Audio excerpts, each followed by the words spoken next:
जी, नमस्कार दोस्तों, ज्ञानाला में आपका स्वागत है और हम लोग तैयारी कर रहे हैं ईएमआरएस हॉस्टल वार्डन एग्जामिनेशन 2023 की। आज की इस वीडियो में हम आईसीटी यानी इंफॉर्मेशन एंड कंप्यूटर या कम्युनिकेशन टेक्नोलॉजी से रिलेटेड जो इंपॉर्टेंट क्वेश्चंस है उसका प्रैक्टिस करेंगे। आज के इस वीडियो में हम लोग 10 क्वेश्चंस का प्रैक्टिस करेंगे। चलिए शुरुआत करते हैं आज के इस वीडियो के पहले क्वेश्चन से। पहला क्वेश्चन शॉर्टकट की से पूछा गया है कि यह 5 शॉर्टकट का कब प्रयोग किया जाता है। जैसा कि अगर आप अपने कीबोर्ड पर देखोगे कभी भी, जो अगर लैपटॉप आपके पास हो या कंप्यूटर हो, तो ऊपर वाली जो कीबोर्ड होते हैं वो फंक्शन की होते हैं, F5 F6 F7 इस तरह से की होते हैं। तो ये पूछ रहा है कि अगर आप F5 को प्रेस करोगे, F5 को अगर आप प्रेस करते हैं तो उससे क्या होगा। पहला ऑप्शन दिया है कि वेब पेज को रिफ्रेश करने के लिए इसका प्रयोग किया जाता है, वायरस स्कैन करने के लिए किया जाता है, वायरस हटाने के लिए किया जाता है, वायरस स्थिति की जांच करने के लिए किया जाता है। तो जाहिर सी बात है, अगर हम कॉमन सेंस भी लगाएंगे तो ये जितने चीज़ें हैं वो वायरस से रिलेटेड हैं। वायरस को स्कैन करना, उसको पता लगाना, उसको डिलीट करना, उसको हटाना, इन सब के लिए हमको एंटीवायरस की ज़रूरत पड़ती है। F5 या फंक्शन की से कुछ नहीं होने वाला है। F5 को प्रेस करने से जो है कोई चीज़ रिफ़्रेश करना है, जब हमें कोई वेब पेज रिफ़्रेश करना हो, अगर हमने कोई ब्राउज़र खोल रखा है उसमें हमने वेब पेज खोल रखा हो, उसको रिफ़्रेश करना हो तो हम F5 को प्रेस करेंगे तो वो रिफ़्रेश हो जाता है, फिर से रीलोड हो जाता है, फिर से जो है रिफ़्रेश कर देता है। आप इसको जो है सामान्य कंप्यूटर अगर शुरू है, आप होम स्क्रीन है उसको रिफ़्रेश करने के लिए भी आप F5 दबाएंगे तो वो क्या हो जाएगा, फिर से रिफ़्रेश हो जाएगा। तो चलिए दूसरा क्वेश्चन देखते हैं कि विंडो जैसा कि वो ऑपरेटिंग सिस्टम है, MS का माइक्रोसॉफ्ट का ऑपरेटिंग सिस्टम है विंडोज़ के किस संस्करण में कोर्टना नामक पर्सनल असिस्टेंट पहली बार प्रस्तुत किया गया। ये है कोर्टना का जो है कोरोटना कोर्टना। जैसा कि आप लोगों ने अमेजन का अलेक्सा नाम सुना होगा, आजकल अलेक्सा चल रहा है, अलेक्सा ये कर दे, अलेक्सा वो कर दे। इसी प्रकार गूगल में जो है, जो एंड्रॉयड लगा हुआ उसमें आप हे गूगल बोल देते हैं, हे गूगल बोल दीजिए, अपने आप जो है एक जो है कमांड खुल जाती है, एक इस तरह से स्क्रीन खुल जाता है, वो बोलती है जी हाँ बोलिए। इसी तरह जो है अगर आपके पास एप्पल का कोई जो है फ़ोन है, आईफोन है या आईपैड है, उसमें जो है सीरी पड़ा हुआ है, तो ये दोनों ये सब क्या है, ये पर्सनल असिस्टेंट हैं। बोलकर जो है इसमें आप कोई सवाल इनसे पूछ सकते हैं, कॉल कर सकते हैं, फ़ोटो खोल सकते हैं, कोई फंक्शन करा सकते हैं, जो भी कमांड उसमें आप देंगे उस कमांड के हिसाब से वो आपका काम कर देती है।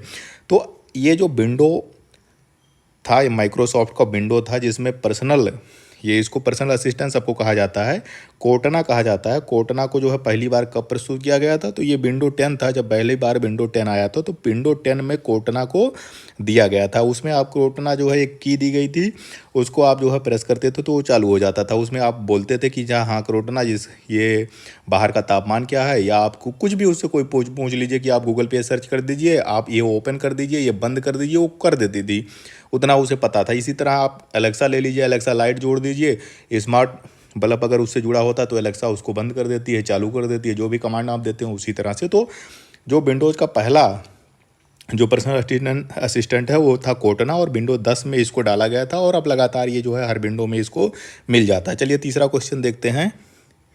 MS ऑफिस माइक्रोसॉफ्ट ऑफिस के कौन से एप्लीकेशन में फार्मूले और फंक्शन का प्रयोग किया जाता है। MS ऑफिस में हम सभी जानते हैं, MS जो है ये ऑफिस स्वीट है जिसमें ढेर सारे एप्लीकेशन है। MS वर्ड इसी में आता है, MS एक्सेल आती है, MS पावर पॉइंट आता है, MS एक्सेस आता है, MS आउटलुक आते हैं। तो ये सारे एप्लीकेशन एक ही MS ऑफिस के नाम से जाने जाते हैं।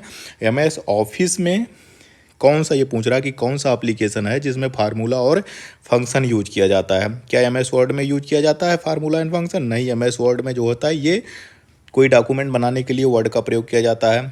MS एक्सेल का प्रयोग स्प्रेडशीट बनाने के लिए किया जाता है, और स्प्रेडशीट में ही फार्मूला और फंक्शन का प्रयोग किया जाता है। इस तरह से MS एक्सेल होता है, इसमें फार्मूला और जो है फंक्शंस बनाए जाते हैं। अगर आप कोई फार्मूला इसमें लगा देते हैं तो अपने आप जो है वो चीज़ें उठा लेती है, आपको बार बार कैलकुलेशन करने की ज़रूरत नहीं पड़ती है। पावर पॉइंट प्रेजेंटेशन के काम में आता है। MS एक्सेल जो है डाटाबेस मैनेजमेंट सॉफ्टवेयर है। तो आपका राइट आंसर हो गया MS एक्सेल में फार्मूले और फंक्शन का प्रयोग किया जाता है। चलिए चौथा क्वेश्चन देखते हैं। फिर एक बार MS वर्ड से देखा गया है। MS वर्ड यानी माइक्रोसॉफ्ट वर्ड के कौन से ऑप्शन में पैराग्राफ की आरंभ पंक्ति को बदलने के लिए किया जाता है। ये हो गया पैराग्राफ की शुरुआत होती है, हो सकता है कि आप यहाँ से नया पैराग्राफ शुरू करें या फिर थोड़ा सा हटा के पैराग्राफ शुरू करें। तो इसके लिए आप कौन सा जो है फंक्शन की यूज करेंगे, कौन सा कमांड यूज करेंगे, यही इसमें पूछा गया है पैराग्राफ बनाते समय। पहला ऑप्शन दिया है, एक मिनट, पहला ऑप्शन दिया है इंडेंटेशन, दूसरा ऑप्शन दिया है टेक्स्ट स्पेसिंग, तीसरा दिया है लाइन स्पेसिंग, और चौथा दिया है अलाइनमेंट। टेक्स्ट स्पेसिंग का कोई मतलब नहीं है पैराग्राफ में, लाइन स्पेसिंग से भी कुछ नहीं होगा और अलाइनमेंट से भी कुछ नहीं होगा। अलाइनमेंट का मतलब होता है कि जैसे ये होता है अगर आपको राइट करना है कि लेफ्ट करना है कि सेंटर में कोई टेक्स्ट करना है। लाइन स्पेसिंग में मतलब होता है दो लाइन के बीच में स्पेस घटाना है या बढ़ाना है। टेक्स्ट स्पेसिंग का मतलब है कि दो शब्द हैं उनके बीच स्पेसिंग बढ़ाना है कि घटाना है। इंटेंडेशन का प्रयोग जो होता है ये है इंटेंडेशन। कहाँ पे आपको इसमें दिख रहा है इंडेंट, ये है इंडेंट। इंडेंट का प्रयोग जो होता है पैराग्राफ को उसकी जो प्रारंभ की यानी पहली पंक्ति होती है उसको बदलने के लिए, उसको आगे पीछे करने के लिए इंटेंडेशन का प्रयोग किया जाता है। चलिए पांचवा क्वेश्चन देखते हैं।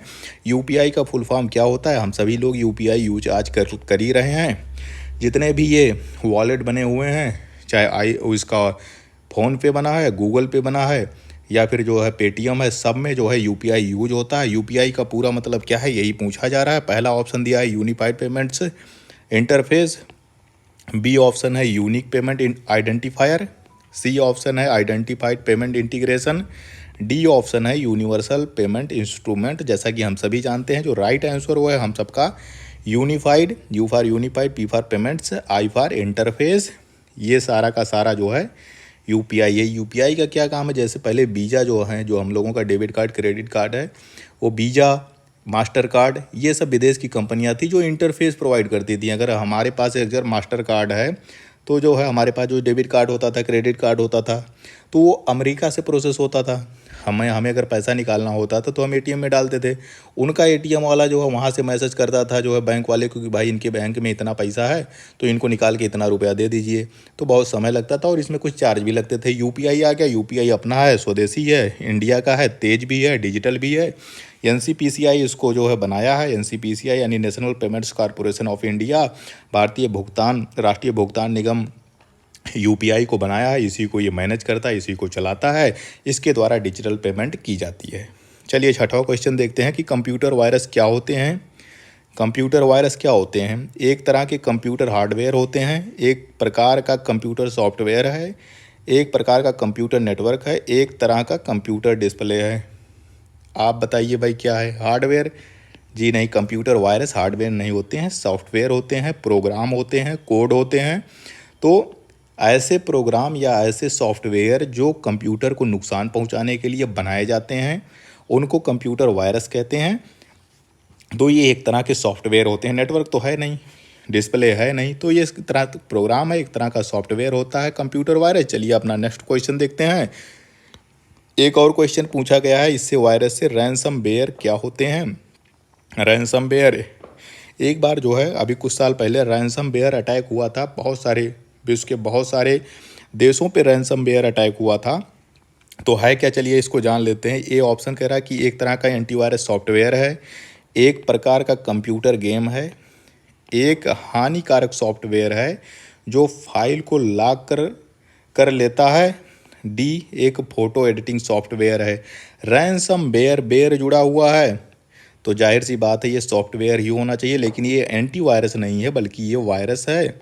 ये वायरस है। किस तरह का वायरस है? गेम तो है ही नहीं भाई। गेम क्या होता है? जहाँ पे वो वेयर जुड़ गया तो कंप्यूटर से रिलेटेड होगा, या तो हार्डवेयर होगा या तो सॉफ्टवेयर होगा। तो ये गेम तो नहीं है, ये फोटो एडिटिंग सॉफ्टवेयर नहीं है। राइट आंसर है कि ये एक तरह का हानिकारक सॉफ्टवेयर है जो फाइल को लॉक कर देता है। इसका काम क्या? रैंसमवेयर का मतलब होता है, रैंसम का मतलब होता है फिरौती मांगना। रैंसम अगर जो है हिंदी शब्द इसका होता है फिरौती मांगना। किसी को किडनैप कर लीजिए, उसके बदले में पैसे की डिमांड करना, वो फिरौती मांगना होता है। रैंसमवेयर वाला अटैक जो होता है, अगर कोई हैकर है, मान लीजिए आपके पास एक वेबसाइट है, आपने अपनी कोई वेबसाइट बना ली, आपका अपना यूट्यूब चैनल है या फिर कुछ भी है, वो क्या करते हैं, वो अटैक करते हैं और आपके कंप्यूटर को हैक कर लेते हैं। हो सकता है कि आपके कंप्यूटर को अटैक करके उसको लॉक कर देंगे, पूरा कंप्यूटर लॉक कर देंगे, पूरी वेबसाइट लॉक कर देंगे, हो सकता है आपका जो है व्हाट्सअप लॉक कर दें। तो आप उसको एक्सेस ही नहीं कर पाओगे। आपका लैपटॉप अगर मान लीजिए किसी ने लॉक कर दिया, किसी ने पासवर्ड डाल दिया, तो आपके पास चारा क्या बनता है?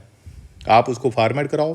फॉर्मेट कराओगे तो उसका सारा कुछ चला जाएगा, जो भी डेटा आपका होगा, क्योंकि वो खुलेगा ही नहीं, क्योंकि आपके पास पासवर्ड नहीं है।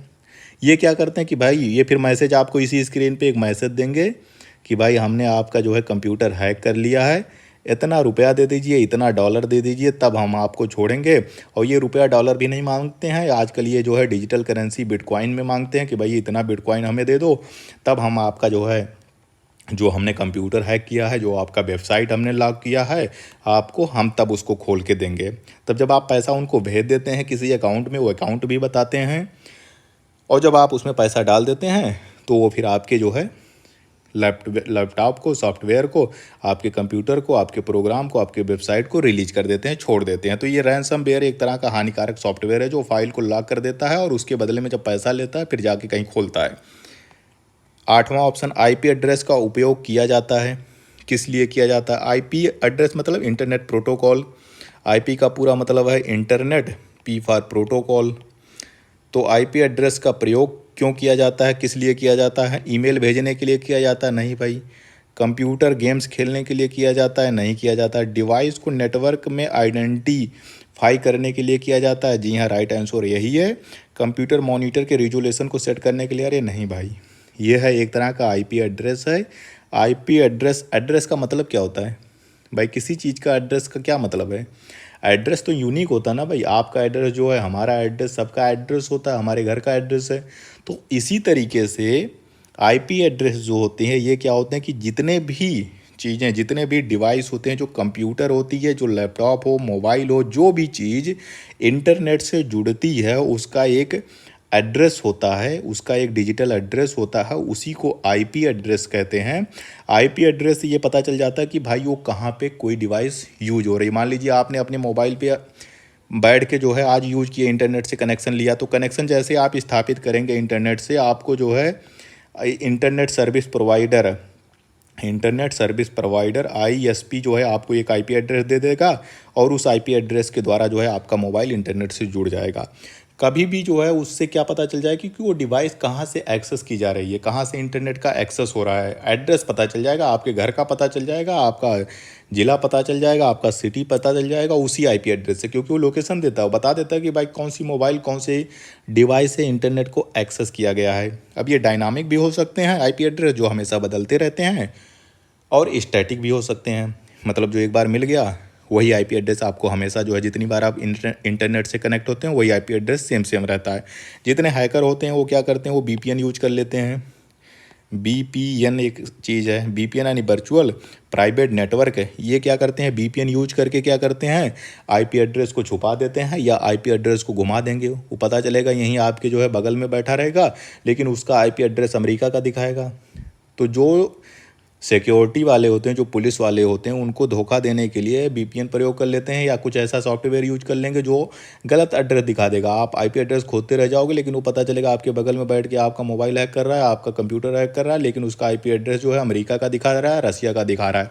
तो ये होता है आईपी एड्रेस। आईपी एड्रेस जो होता है एक तरह का एड्रेस है, डिजिटल एड्रेस है। हर डिवाइस का जो कोई इंटरनेट से जुड़ता है उससे उसकी लोकेशन का पता चल जाता है। 9वां क्वेश्चन, डीओएस, डॉस। एक डॉस था डिस्क ऑपरेटिंग सिस्टम, आप लोगों ने पिछले वाले वीडियो में उससे पढ़ा हुआ। डिस्क ऑपरेटिंग सिस्टम एक तरह का ऑपरेटिंग सिस्टम है।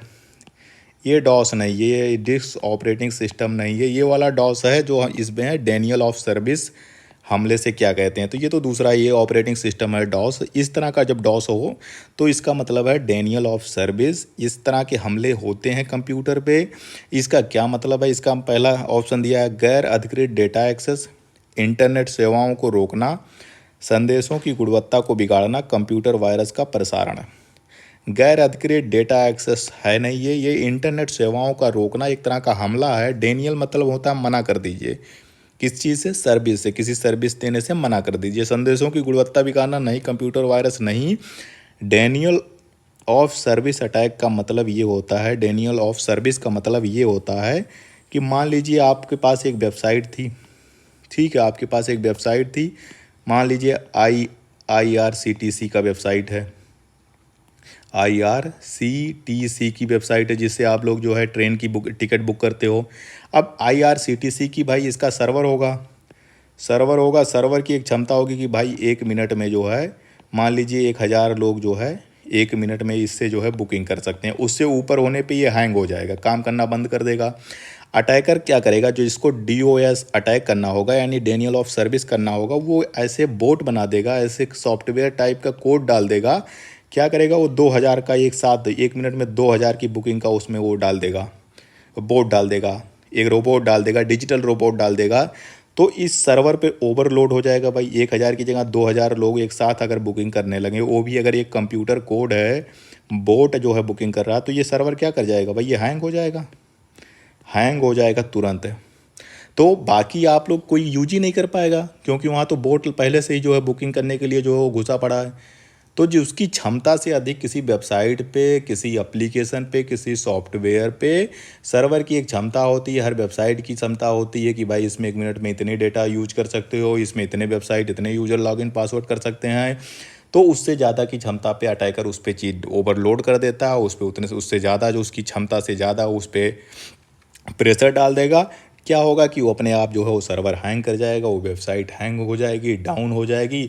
तो जो आम जनता जिसको यूज करना उसको वो सर्विस मिल ही नहीं पाएगी। इस तरह के सभी हमले क्या कहलाते हैं, डेनियल ऑफ सर्विस। मान लीजिए IRCTC पे इस तरह का अटैक हो जाए, DOS तरह का अटैक हो जाए, तो सारे लोग परेशान होंगे, पूरी जो है इंडिया परेशान हो जाएगी। अधिकांश लोग तो उसी से जो है ट्रेन की टिकट बुकिंग कर रहे हैं। सब हाहाकार एक तरह का मच जाएगा भाई। अब कंप्यूटर पे वहाँ पे जाके बुकिंग कौन करता है भाई, अधिकांश बहुत कम ही लोग जो अब जाके रेलवे स्टेशन पे बुकिंग करते हैं, विंडो पे जाके लाइन लगा के। अब तो मोबाइल में सारे लोग कर लेते हैं। तो इस तरह का अटैक होगा तो बहुत बड़ा अटैक हो जाता है। तो डेनियल ऑफ सर्विस का मतलब होता है कि किसी इंटरनेट की सेवाओं को रोक दिया जाए, इस तरह का अटैक होता है। 10वां, किस मेमोरी टाइप का उपयोग कंप्यूटर के बूटिंग प्रोसेस में होता है। RAM, random access memory, ROM, read only memory, cache memory या वर्चुअल मेमोरी। तो कंप्यूटर बूटिंग का मतलब होता है चालू करना, कंप्यूटर को खोलना और बंद करना, रीस्टार्ट करना, उसका मतलब है बूटिंग। बूटिंग में रोम जो मेमोरी होती है, रीड ओनली मेमोरी होती है। रीड ओनली मेमोरी में ही जो फर्मवेयर होते हैं, जो मेन ऐसे सॉफ्टवेयर होते हैं जिनको कभी बदला नहीं जाता है, जैसे कंप्यूटर जैसे ही बन रहा होता है मैन्युफैक्चरिंग के समय ही उसमें फर्मवेयर डाल दिए जाते हैं, ऐसे OS डाल दिए जाते हैं, ऐसे सॉफ्टवेयर डाल दिए जाते हैं जो एक बार पढ़ गए तो वो हमेशा पड़े रहते हैं, उनको बदला नहीं जा सकता, उनको आप बार बार रीड कर सकते हो। तो कंप्यूटर जब बंद हो जाता है तो चालू करने के लिए जिस मेमोरी की प्रयोग होती है वो होता है रोम। रोम में ही, क्योंकि रोम में ही इन सब चालू करने का, बूट का, बायोस का जो भी जो है सॉफ्टवेयर या डेटा पड़ा होता है वो रोम में पड़ा होता है।